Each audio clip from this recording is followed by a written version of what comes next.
আসসালামু আলাইকুম, আশা করি আপনারা ভালো আছেন। আজকে নতুন ভিডিও লেকচারে আপনাদের স্বাগতম। তো আজকে দেখব লজিক্যাল অপারেটর রিলেটেড আরেকটি প্রোগ্রাম, সেটা হচ্ছে লেটার গ্রেড সিস্টেম। তো প্রথমে অ্যালগরিদমটা দেখে নিচ্ছি।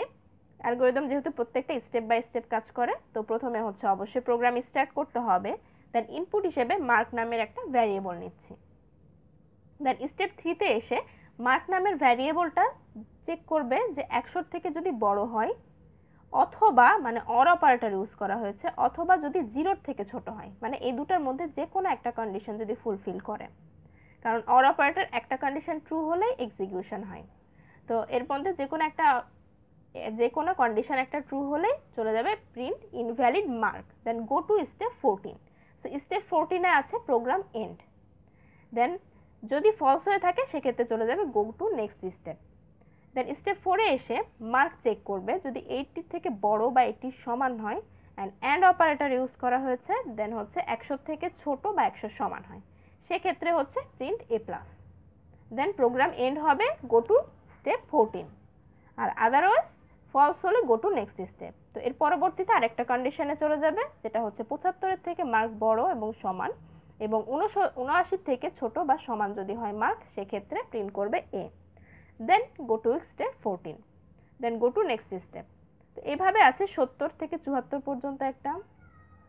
তারপরে আছে হচ্ছে স্টেপ 7 এ এসে 65 থেকে 69, যদি 65 এর থেকে বড় হয় এবং যদি 69 এর থেকে ছোট হয় বা সমান হয়, সেক্ষেত্রে এন্ড অপারেটরের ক্ষেত্রে বোথ সাইড আমাদেরকে ট্রু হতে হবে, সেক্ষেত্রে প্রিন্ট করবে B plus. Then go to step 14।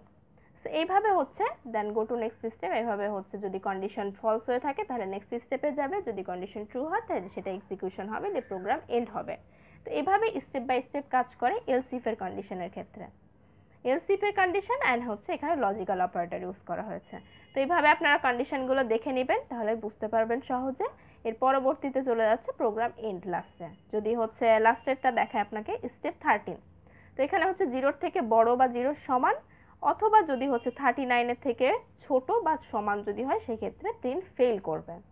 So fail করার পরে স্টেপ 14 এ চলে যাবে। স্টেপ 14 এ প্রোগ্রাম এন্ড। আর যদি আর কোনো এলস কন্ডিশন দিতে চান, মানে এলস কন্ডিশন যদি ইউজ করতে চান, সেক্ষেত্রে কোনো স্টেটমেন্ট ইউজ করতে পারেন। আমি এখানে কোনো এলস এর জন্য আলাদা স্টেটমেন্ট রাখিনি, সেক্ষেত্রে আমি জাস্ট হচ্ছে ফলস হলে এখানে দেখাই দিবে যে প্রোগ্রাম এন্ড হবে। তো গো to next step, that means এটা এলস এর মতো কাজ করতে আছে। ওকে, সো এর পরবর্তীতে ফ্লোচার্ট, যেটা আপনাদের টাস্ক হিসেবে দেওয়া আছে। So try to draw a letter grade system flowchart. ফ্লোচার্টটা অনেক বড় হবে, এখানে স্ক্রিনে দেখানো একটু টাফ হবে। তো অবশ্যই আপনারা এটা ট্রাই করবেন। আশা করি অ্যালগরিদমটা বুঝতে পেরেছেন, তাহলে ফ্লোচার্টটা ইজিলি করতে পারবেন। আর অবশ্যই ফ্লোচার্টটা করে কমেন্ট বক্সে দেবেন। আর পরবর্তীতে যদি কোনো সমস্যা হয়ে থাকে ফ্লোচার্ট নিয়ে, আমি কমেন্ট বক্সে বা ডিসক্রিপশন বক্সে সেটা অ্যাড করে দেব। তো ধন্যবাদ সবাইকে। আজকের ভিডিও লেকচার এ পর্যন্তই। আবারও কোনো নতুন ভিডিও নিয়ে চলে আসবো। ততদিন পর্যন্ত ভালো থাকবেন, সুস্থ থাকবেন। আল্লাহ হাফেজ।